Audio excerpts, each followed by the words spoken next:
Corresponde ahora recibir el 47º informe de la Comisión del Fondo Panamericano Leo Rowe, informe que se presenta al Consejo Permanente para dar cumplimiento al artículo 6 del Estatuto del Fondo. Me complace ofrecer la palabra a la embajadora Deborah May Lowell, representante permanente de Antigua y Barbuda, presidente de la Comisión del Fondo. Adelante, señora embajadora.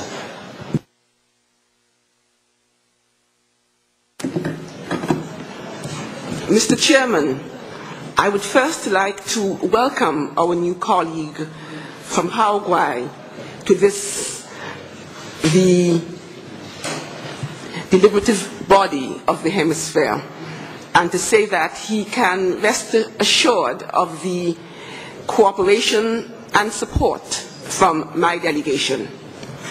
Mr. Chair, let me start off by thanking you for placing this item on the agenda, because having done so, you have provided me with an opportunity in my capacity as chair to share with the member states the activities that have taken place within the Leo S. Rowe Fund during the period January 1st, 2007 and December 31st, 2008. At the outset, I would like to say a few words about the man behind the fund, Dr. Leo Rowe, after whom a room located upstairs is named and whose magnificent bust adorns a corner of the Hall of the Americas. Leo Stanton Rowe was the Director General of the Pan American Union, the precursor to the OAS, whose concern for the citizens of the hemisphere was exemplary. So touched was he by the many petitions for assistance for tertiary education that he had received, that he had bequeathed over $600,000, which at 2008 prices is $37.5 million, to help students from member states realize their dreams. He entrusted this endowment to the Permanent Council, and it is for this reason, Mr. Chair, that I report to this august body today. Mr. Chair, as most delegations around the table are aware, the Leo S. Rowe Fund is a revolving student loan program within the Department of Human Development of the General Secretariat that provides supplementary financial assistance to students from Latin America and the Caribbean who are studying or who wish to study in the United States. These loans are granted for any discipline and are given for both undergraduate and graduate studies, and can be applied for during any time of the year. The repayment period for these loans is invariably spread over a period of 4 years. These loans are made with the understanding that the recipients will return to their respective countries after their course of study is complete. Mr. Chair, the fund also has another component. That is, it provides loans to OAS staff members and their dependents for them to pursue studies or for emergencies. These loans are not interest-free, however, and the interest rate depends on the prime rate of the United States. So, Mr. Chair, let us now look briefly at some of the activities in which the fund was involved during the period in question.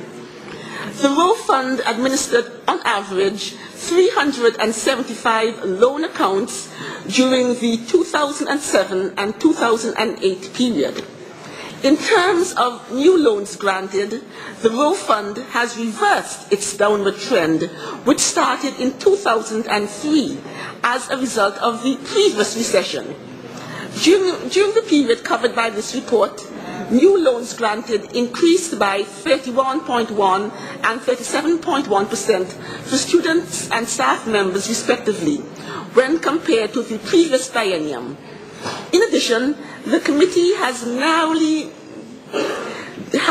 the disparity in geographic distribution, although there's still a lot of work to be done there.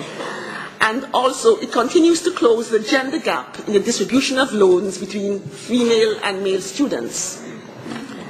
While loans are given to both persons wishing to pursue undergraduate and graduate studies, it has become apparent that students apply for master degree programs more than they do for undergraduate studies, and this is true for both genders. During the biennium, 64.3% and 50% of the total loan amounts awarded had been to students and staff members seeking a master's degree. The Rowe Fund primarily serves a population between the ages of 26 and 30 years, where the most popular fields of study for the Rowe Fund beneficiaries continue to be business and management, social sciences, and legal studies, which combined represent 66.1% of all loans granted. Mr. Chairman, the expansion of different guarantee mechanisms and the acquisition of other sources of funding to expand the service of the Rowe Fund are paramount objectives for the committee.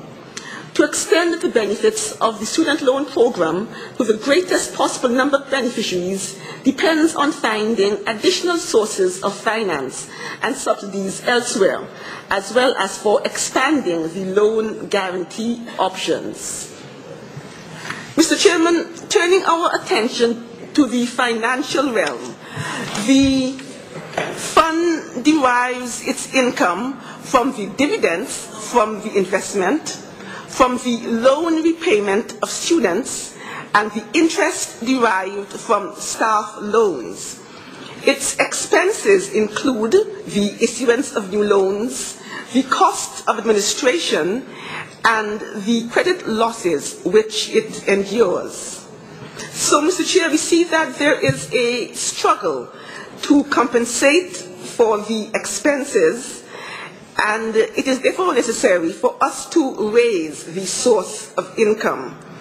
It is the hope of the committee that the contribution of the regular fund, which now stands at 0.55 and 0.52 respectively, would be increased. Mr. Chair, continuing in the financial realm, we saw that we had good times and not so good times during the past biennium, because having reached a point of 14.5 million through the areas I just discussed as to how we raised income, we fell to a point of 11.5 million as a result of the financial crisis, which spared no one. In fact, we lost 21.2% of our net assets because of the financial crisis.